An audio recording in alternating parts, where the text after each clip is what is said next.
حضرت علی المرتضیٰ رضی اللہ تعالیٰ عنہ روایت فرماتے ہیں، یہ مستدلات الفقہ الحنفیہ میں روایت موجود ہے، حضور اقدس صلی اللہ علیہ وسلم نے فرمایا کہ جب 15 شعبان المعظم کی رات آئے، قوموا لیلہا وصوموا یومہا، اس کے رات کو عبادت کرو اور اس کے دن کا روزہ رکھو۔ اس روزے کی فضیلت احادیث پاک میں موجود ہے۔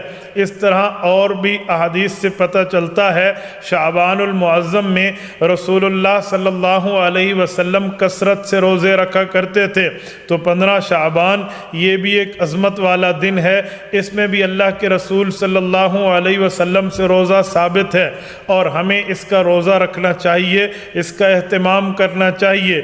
امام اہل سنت والجماعت حضرت مولانا محمد سرفراز خان صفدر رحمہ اللہ فرماتے ہیں کتنے سالوں سے میرا معمول ہے، الحمدللہ اس روزے کو میں رکھتا ہوں۔ ہاں، اس روزے کو فرض نہ سمجھیں، واجب نہ سمجھیں، ضروری نہ سمجھیں، جو بندہ نہ رکھ پائے اسے مورد الزام نہ بنائیں، لیکن شریعت سے یہ بات ثابت ہے۔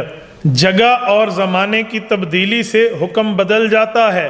تنہا نماز پڑھیں ثواب بالکل تھوڑا ہے، باجماعت پڑھیں 25 گنا ہے، مسجد جامع میں پڑھیں باجماعت 27 گنا ہے، بیت المقدس مسجد نبی میں پڑھیں 50,000 کے برابر ہے، بیت اللہ میں باجماعت نماز 1,00,000 نماز کے ثواب کے برابر ہے۔ میرے دوستو، نفل وہی ہیں، عبادتیں وہی ہیں، تلاوتیں وہی ہیں، درود شریف وہی ہے، درود و سلام وہی ہے، ریاضتیں وہی ہیں، تقوی طہارت وہی ہے، اللہ سے مانگنا وہی ہے، گڑ گڑانا وہی ہے، آہوزاری وہی ہے، اللہ سے آہوزاری التجائیں وہی ہیں۔ لیکن جب وقت بدلے گا، اچھا وقت آئے گا، تو اچھے وقت اچھی جگہ پر رب العزت اس اجر کو بڑھا دیتے ہیں۔ اللہ آپ کے اور میرے اجر بھی اس رات مزید بڑھا دیں گے۔